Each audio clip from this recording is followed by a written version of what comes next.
The meeting is being recorded. So this is the fourth Sunday of Easter, Good Shepherd Sunday. As I was telling you, kanina, when I learned that I could be the one to share today, I had to go to the freezer. And where we sometimes have talks, they are there in the freezer. You have given it like years ago, you froze it. And then you have to defroze, put it in the microwave a bit. And it's like when you are gathered with your family and the food delivery does not arrive. The fresh food you ordered does not arrive because of whatever reason, the Grab motorbike or the delivery or was sick. And so you have the guests in your house. What do? You go to the freezer, you defrost the food, and then you serve. So some guests will notice, some others will not. They say, oh, masarap, who cooked this? So we are more or less in this situation. The good thing is that we will have something to eat, and no matter if it was defrost or if it was fresh coming from the cook with a proper delivery. But you know, this Sunday is a very well-known Sunday. It's the Good Shepherd Sunday. It's a Sunday where most of all the parishes pray for vocations, and we can start this reflection also with that in mind. It's the Good Shepherd Sunday. Now I want to put the next slide. Yeah. So why does Jesus compare his mission as the one of a good shepherd? You know, in the ancient Near East, the king referred to himself as a shepherd instituted by God. So in that time, in that culture, the king used to talk about himself as a shepherd, that God has chosen him. Pastoring sheep is an image of his task as a ruler. To present God as a good shepherd is like presenting him as a king, like Christ the King. And well, if we put it in words for today, we could talk about politicians as shepherds. And these are the good shepherds, the good politicians, and the bad politicians, or the corrupted politicians and the good. So that was more or less what Jesus has in his mind. When he talked about shepherds, he knew that those words were also applying to kings, to rulers, in our times to politicians. So here he comes and says, well, I am the good shepherd, follow my example. Follow me if you want to be a good ruler, if you want to be a good boss, if you want to be a good king, follow me. Because he knew he was not talking about shepherds and sheep like the animals. In his mind, that was a completely different thing. Then, of course, the immediate precedents in the Old Testament are behind Jesus's words. For example, in Psalm 23, you can take note, and Ezekiel 34, these are examples of how the Old Testament talked about shepherds. In Ezekiel 34, it's a very rich and a very beautiful text where you can expand, and where really the prophet expands about what is a good shepherd and what is not a good shepherd. There are those shepherds who forget to take care of the sheep and only take care about themselves. and others who are really self-giving. So there is also in the words of Jesus, when he speaks about to be a shepherd, these two things are at the back of his mind. And this is very important to take it into account, the culture and also the background of the New Testament. Beautiful words which have something in common. These are words of consolation, and these are words of someone who gives comfort, words that provoke confidence. So now we go to, I cannot find the, here, next. The fact that the image of the Good Shepherd is shown to us in Easter time means that we are invited to recognize the risen Lord as a good shepherd. In other words, Jesus was only assuming what God foretold. It is like he was saying, I am God, made flesh. For example, when the Pharisees complained about Matthew 18, Jesus says, haven't you read that God said, I am the good shepherd? So Jesus, more or less, it's in this Easter time when he has raised up from the dead, he is saying, now everything that in the Bible, in the Old Testament, was promised about the good shepherd that will come and give comfort and give his life for the sheep and so on, this will be accomplished in myself. This is what here we are seeing.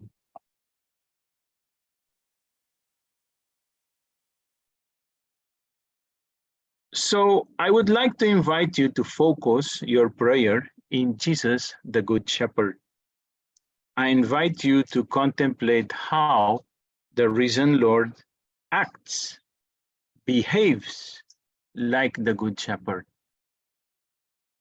The fact that the image of the Good Shepherd is shown to us now in Easter time means that we are invited to recognize the risen Lord as a Good Shepherd. In fact, the main characteristics of the risen Lord are the ones of the Good Shepherd. For example, here there are some characteristics of the Good Shepherd. The first one, we can find them in the spiritual exercises of Saint Ignatius. He describes Jesus like the one who is dedicated to give comfort to his friends that are broken. And this is how Saint Ignatius, for example, in his spiritual exercises, defines the work and the ministry of Jesus. Jesus is giving comfort to those people who are broken. And some commentators say that's why the encounter of Jesus with Mary, it's not in the gospel. All of us would think that it's the most logical encounter after the resurrection would have been Jesus with his mother. That's, I think, it's in the tradition, and we can, as humans, really think that that was the first person that Jesus encountered. But it's not in the gospel. Why? Someone said, because the gospel is to describe the encounter of Jesus with broken people and how he fixed them and how he really comforted them and how he restored these people. And Mama Mary, she was not broken or destroyed in the sense that the disciples were. Anyway, so here are some characteristics of the risen Lord as the one who is comforting and giving comfort to the people. Jesus consoles people who are devastated. Jesus consoles his friends. He does not take revenge. That was something that struck us all here in the house among the missioneros when we were praying last week with some passages of the risen Christ. We were wondering why would it be that Jesus would not go to Pilate and to the soldiers, for example, or to Caiaphas. It would have been possible, Riba, if you have to make a movie, you can present Jesus encountering them saying, hello, here I am. I did not die. Now I will take revenge, and threatening them. We could imagine, I mean, this would be maybe consistent with our human logic and our human feelings of revenge. And to make it clear who is the most powerful one, Jesus could have visited those who scourged them, the soldiers who beat him up. And he did not at all. He did not even waste his time with that. So this is already telling us what kind of God do we have. From this, we can already perceive that our God is much more interested in restoring the friends who are broken and giving comfort to people who are devastated. He is much more interested in this than to take revenge of his enemies. Doesn't waste his time destroying enemies, and he does not humiliate people. He could have even appeared to the apostles with a very mayabang attitude, no? You see, I was right, you were wrong. Peter, you said you would give your life to me, you were a coward. And all of you ran away, and here I am. So next time, please, in our lives, in our daily life, in our work and family, we like very much to stress and highlight, we were right, they were wrong. You see, I was right. And Jesus, he was not with this kind of attitude. And from there, we also can tell how his personality, because we cannot really find ironies in his speech. We cannot find threats and punishment. He is, as St. Ignatius says in the spiritual exercises, his ministry is really a ministry of giving comfort to those who were broken. We move forward. As we already mentioned, next Sunday is known by Good Shepherd Sunday. But if you read carefully the Gospel, the one that Darwin read to us, it does not say, I am the Good Shepherd. So I was thinking, it does not say, I am the Good Shepherd in the Gospel of next Sunday, and yet it is the Sunday of the Good Shepherd. So how come? What does this mean?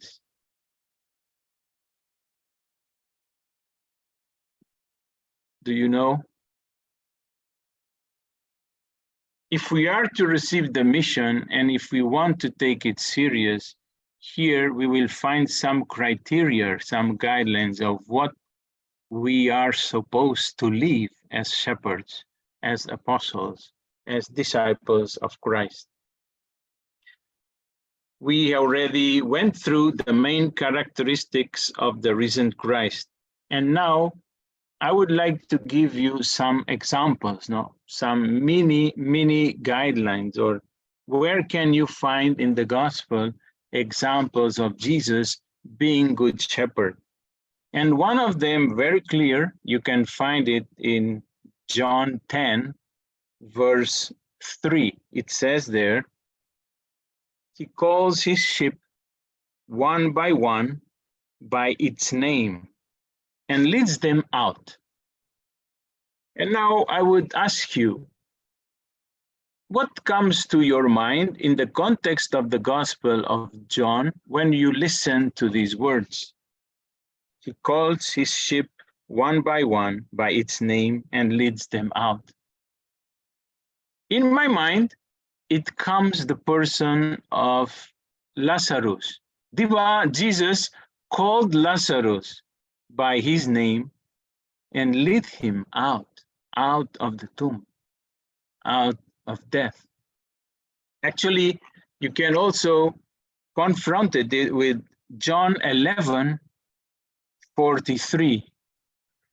And in the Gospel of John, it's very important the order that things have in the process he writes. So John 10 talks about the Good Shepherd, and the episode with Lazarus is John 11. So when we are reading John 11, we already know that Jesus is the Good Shepherd and he's acting as the Good Shepherd. He already explained that he calls his sheep by name and leads them out. So that's what he is doing with Lazarus in John 11:43. If we read John 11:43, it's there. Lazarus, Jesus cried in a loud voice, come out. Exactly what the Good Shepherd does, calls by the name and leads them out. So the context is that Jesus looks for the lost sheep, and in this moment, Lazarus was the lost sheep. Nobody believes that something could be done about that lost sheep. Jesus weeps, Jesus cries because of the lack of faith of the people. The people were so their hearts were of stone. They could not really believe that something could come out of Lazarus. Jesus knows that he will die because of that miracle. You see, the Good Shepherd is ready to give his own life, because when the Pharisees will see that miracle, they will decide to kill Jesus. And here we have the Good Shepherd in action in John 11, verses 53 and 54. John 11, 53, 54. That's when it was decided by the Pharisees to kill Jesus because of what he did with Lazarus, because he was loving his lost sheep. So Jesus finds the lost sheep and it's ready to die for him or for her, feels compassion, calls by the name, leads them out of death, out of the tomb. And here we have an example of this. Other examples can also be found. Just to put you again, or to remind the context where we are talking about Jesus is the Good Shepherd. And if we want to be also Good Shepherd, we are seeing different examples how Jesus practiced his being a Good Shepherd. One is what he did with Lazarus, but also we can see it in what he did with Mary Magdalene in John 20, verses 16 to 18. Jesus finds Mary near the tomb and calls her by her name, leads her out of the tomb, of the cemetery, and said, go. And she went. So sometimes we are not in the tomb, but we are in the cemetery. We are not yet there, but we are in the cemetery. Jesus for us is someone who died, does not have much power, does not speak too much, does not have impact in my life more than a dead person. So another example is what Jesus did with Thomas. John 20, and then the verses 24 to 29. Jesus looks for Thomas as the good shepherd looks for the lost sheep. He knows him. He calls him by name again, Thomas, he calls him by name. He brings him out of the locked doors because they were locked because of the fears. And Jesus brings them out of that locked room. So here we can see really examples of how Jesus practices his ministry of being a good shepherd. So next Sunday is known by the Good Shepherd Sunday. But if we really read carefully the gospel, as we said before, Jesus is not saying there, I am the good shepherd. Actually, it starts off with the image of a door, of a gate, the one who enters through the door. Actually, Jesus says, I am the door. Instead of saying, I am the good shepherd, in the gospel, he says, I am the door. And Pope Benedict XVI, he says that this passage is not only about the good shepherd, but it's also giving the criteria for those who will have to carry out that mission of being good shepherd. As the Father sent me, the same way I send you. And this is, you can find it in the second reading, 1 Peter 2, 20 to 25.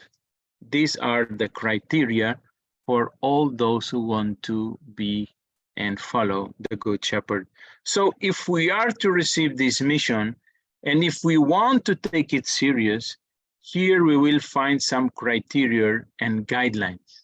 That's the slide you have in front of you of what we are supposed to live as shepherds, apostles, and disciples of Christ. So these are just some criteria. Enter through the gate. Letter B, the shepherd flock, the relationship between the shepherd and the flock, they know each other. Knowing also could mean belonging. In the Bible, to know someone, it's also to belong to someone. Abraham knew Sarah and the child was born. That's how the Bible that's how the Bible defines the word knowing. No, it's a kind of belonging. It's interrelationship. And then the third criteria of a good shepherd mission is to give life in abundance. Okay, I will just expand about this ABC. Hope not to be too long. But just let me, or allow me, to tell you something about this. What does it mean entering through the gate? It means to enter through Jesus, because he says, I am the gate, I am the door. When Peter was entrusted with Jesus's own office as shepherd, the requirements were clear. 3 times the Lord says to Peter, feed my lambs. Peter is very clearly appointed as the shepherd of Jesus' flock, established in Jesus's office as a shepherd. For this to be possible, however, Peter has to enter through the door. He is asked about the love. This is how he comes to the sheep through Jesus. It is only because he comes through the door. It is because he comes to them united with Jesus in love that the sheep listen to his voice, follow me. So, you know, in the mission, this is very obvious. When the person trying to accompany you or talking to you does not show any kindness or empathy, there is no empathy, there is no love, there is no loving care, then you might find there just a professional of the word, a professional of and the church. But when Jesus is insisting the good shepherd should enter through the door, it means you have to go through me. You cannot just miss that. You have to go in with my love through my gate. You have to pass through me. You cannot just arrive there by your own. And you have to go through this gate, and the gate is Jesus himself. Secondly, regarding this belonging to each other,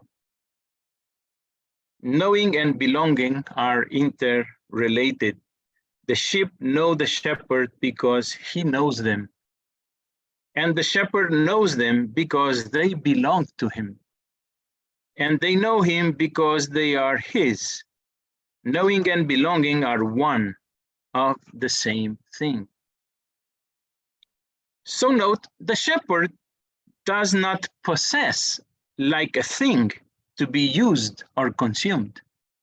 And in these times we are listening so many scandals, even in the church, among the priests, among pastors, or especially in the Catholic Church, that is such this this scandal of abuses, which normally have the root in abuses of power, abuses of children, abuses of many kinds. But it's all about this false idea that the other person is like a thing that I own, and this is not true at all.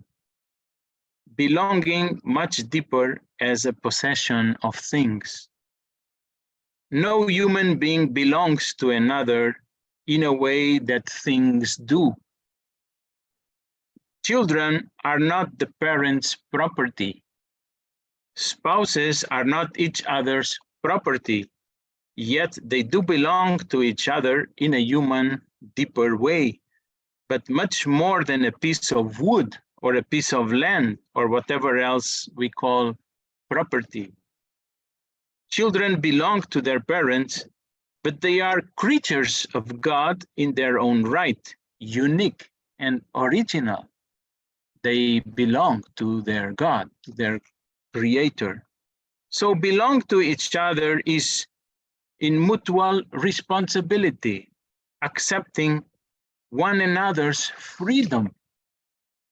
Sheep don't belong to the shepherd as things. That is precisely what the thief and robber think when they take possession of them. The true owner is different than to be the robber. Good shepherd, he knows them, he loves them, and he wishes them to be free. And so this is very important when we say, yeah, I am the shepherd, Jesus is the shepherd, we are the sheep. It does not mean that we lose our freedom. It does not mean that we have to obey him blindly.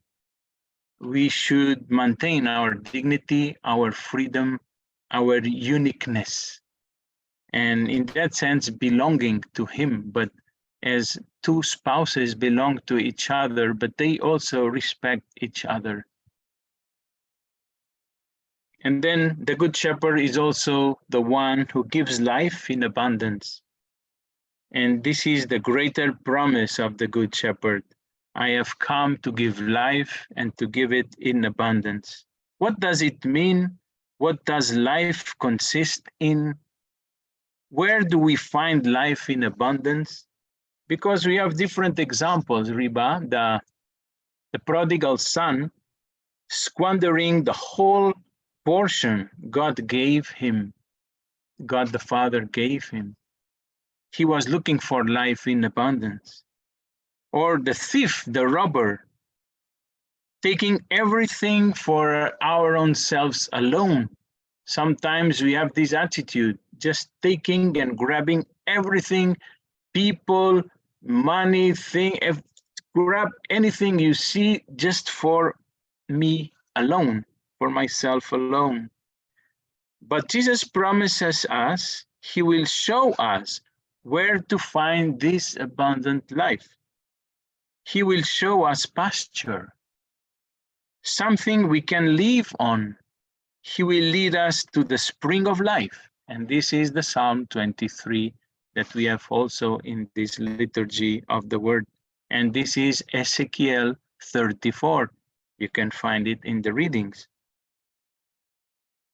So interpretation of Ezekiel 34, the high mountain, it means the high of the scriptures, according to Pope Benedict.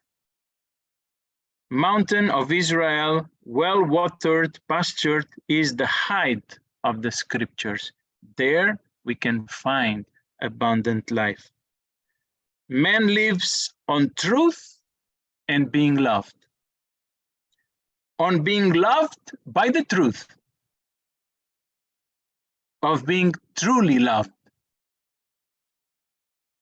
This is, man does not live on bread alone.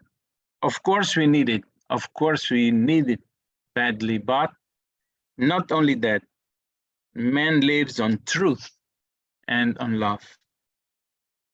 Being loved by the truth and being truly loved. He needs God, the God who draws close to him, interprets for him the meaning of life, and at the same time points him the path of life. Of course, man needs bread, but deeply he needs God, he needs word, he needs love. The one who is able to give him this gives him life in abundance. And this is the Good Shepherd. And man will be in a better shape to find for himself and others the goods they need when he is nourished by this food that the Good Shepherd points us. So this is it, my dear friends. I don't know if there is any other slide. Well, the last slide is the questions. You can find here the questions for the time of reflection.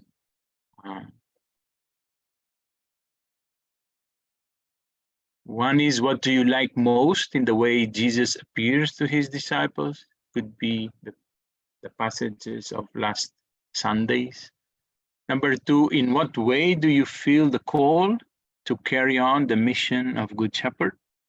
And number three, how will you enter through the door?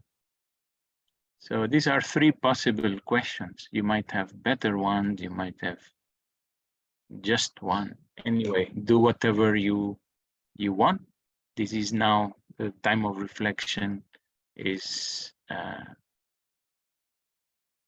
starting now. We can have our time of prayer and silence.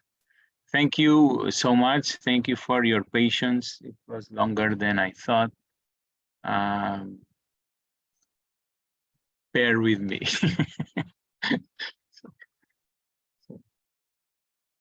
I don't know if I have to say thank you or if I have to ask forgiveness. But anyway, thank you.